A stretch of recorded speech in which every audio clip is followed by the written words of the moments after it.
Hello friend, welcome to my YouTube channel. Star Plus के most popular show Anupama के upcoming episode में दिखाया जाएगा कि इससे पहले आप हमारे चैनल को लाइक और सब्सक्राइब दोनों कर दें। अनुपमा की बेटी अनुपमा से बोलती है कि मम्मी थैंक यू कि आप डिवोर्स के बाद भी एक ही घर में रह रहे हैं हम लोगों के साथ। इतना बोलकर वह चली जाती है। फिर अनुपमा बोलती है कि भले ही हमारा रिश्ता टूट गया हो पर बच्चों और इनका रिश्ता प्यार ऐसे ही बना रहे। तभी पूरा परिवार चाय पी रहा होता है, उतने में तोसू और उसकी सास आ जाती है कि वो बोलती है कि मैं यहाँ बात करने आई हूँ तोसू और केंजल के नए घर के बारे में। पेंट हाउस अब मैं इन दोनों के नाम कर दिया है। जी हाँ दोस्तों, कहानी काफ़ी इंटरेस्टिंग ट्रैक पर आ चुकी है दोस्तों। तभी अनुपमा बोलती है कि मैं गलती से केंजल और राखी बहन की बात सुन ली थी। फिर राखी बहन ने मुझसे पूछा तो मैंने बोला कि जो बच्चों को ठीक लगे। तभी वनराज बोलता है कि तुम इन दोनों के दूर रहने से सुख हो, मेरी खुशी इनको। तभी अनुपमा बोलती है कि मेरी खुशी इनको यहाँ रखने या अलग रहने से नहीं है, मेरी खुशी तो इनके खुश रहने में। तभी केंजल और तोसू एक दूसरे को बोलते हैं कि बात की थी, फैसला नहीं किया था। ऐसी आवाज़, तेज आवाज़ में बोलते हैं, आवाज़ में बात करते हैं। तभी अनुपमा बोलती है कि अपने कमरे में जाकर करो। तभी तोसू बोलता है कि पापा, मैं बचपन से लेकर अभी तक आपको ओवर टाइम देखते हुए आया हूँ, मैं आपकी बहुत रिस्पेक्ट करता हूँ।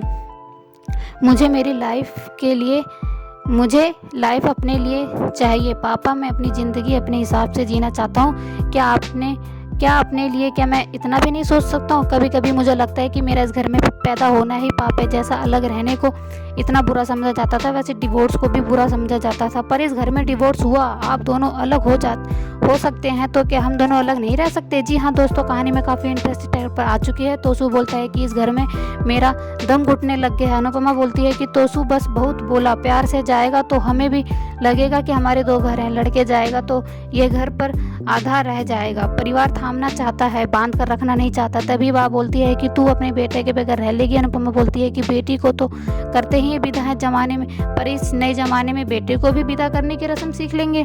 केंजल और तोसू फ्लैट देखने चले जाते। तभी मनोज बोलता है कि तुमने उसे रोका क्यों नहीं, जाने क्यों दिया? तभी अनुपमा बोलती है कि घर से दूर जाने से रोकेंगे तो हमसे ही दूर चले जाएगा। कई परिवार ऐसे होते हैं साथ तो होते हैं पर एक दूसरे से दूर होते हैं, दूरियां दरार पड़ जाती हैं, टूट जाते परिवार में दूरियां दरारें आ जाती हैं। तो इससे अच्छा तो यह है कि तभी वनराज बोलता है कि तुम ठीक बोल रही हो। जी हाँ दोस्तों, कहानी काफ़ी इंटरेस्टिंग पर आ चुकी है। तभी पूरा परिवार कारखाने में चले जाता है। फिर काव्य अनुपमा की बेटी भड़काने की पूरी कोशिश कर रही होती है, अनुपमा के खिलाफ बोलती है कि अब तो अनुपमा के पास तुम्हारे पास टाइम ही नहीं है तुम्हें डांस प्रैक्टिस करवाने की। Thank you.